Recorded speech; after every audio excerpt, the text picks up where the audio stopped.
Всичко, което те ограничава в определени граници, е ограничаващо вярване. Когато разбрах това, реших, че не трябва да си поставям граници на нещата, които искам. В разговорите ми с вас, въпреки че търсите някакво решение за ваш здравословен проблем или финансов проблем, вие си казвате: аз няма да пробвам това, ще се доверя на лекарите, не искам да пробвам нищо различно.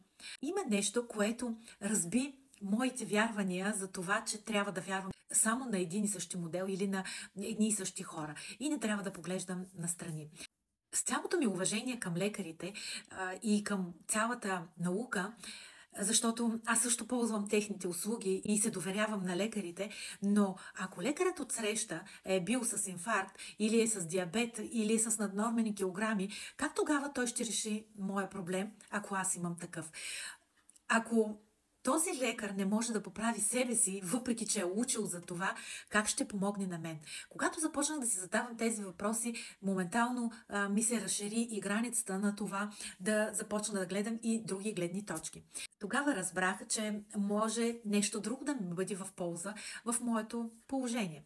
Когато имах здравословен проблем и лекарствата, лекарите не можеха да го разрешат, аз не се оставих на това те да пробват нови лекарства, нови методи, а просто реших да потърся и други начини. И тогава намерих моето решение.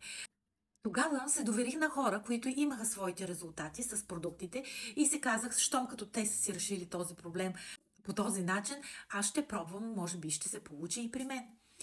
Нищо не губя, само мога да спечеля от това да се чувствам по-добре. Имаше период в живота ми, когато не харесвах начина, по който живеех. Наложи се така, че съпругът ми да отсъства дълго от вкъщи. На работното ми място не усещах удовлетворението. Обградих се с хора, които постоянно се оплакваха, което мен ме натоварваше, а аз не исках това. Тогава започнах да търся нещо различно. Тогава си казах: защо на мен ми се случва всичко това и какво трябва да направя, за да го променя? Защото не мога да очаквам всички хора около мен да се променят по начин, по който на мен ми харесва. Всеки си живее живота, по който намери за добре и както смята за добре. Може би аз трябва да променя нещо. Тогава видях и достигнах до хората, които успяха да ми покажат как мога да поправя и здравето, и средата си, и това с какво да се занимавам, и как да се промени ежедневието ми с една единствена възможност. Но просто и дадох шанс. Нищо не става веднага, бързо, нищо не става моментално. За всичко трябва да се положат някакви усилия.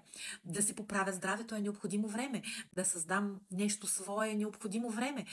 Да, ще има моменти, в които ще се отчаивам. И съм имала моменти, в които се отчаивам, моменти, в които съм губила мотивация. Но когато си спомня какво всъщност искам и че не искам да се върна там, където бях, аз просто продължавах. Днес мога да говоря спокойно, че това ми решение всъщност донесе само положителни ползи. Ето защо не се ограничавайте в това, което знаете в момента. Погледни малко и настрани, виж как другите хора живеят, виж защо те живеят по този начин и са здрави, защо те правят нещо различно от теб и са доволни от живота си. Но това просто трябва да дойде от теб. Да започнеш да премахваш ограничаващите се вярвания едно по едно. Не става лесно, не става бързо. Усилията са постоянни, но по-добре да правиш такива усилия, отколкото да правиш усилия, да отидеш на омразната си работа, да пиеш омразните лекарства и да не ти помагат, да се чувстваш зле. Това също са усилия.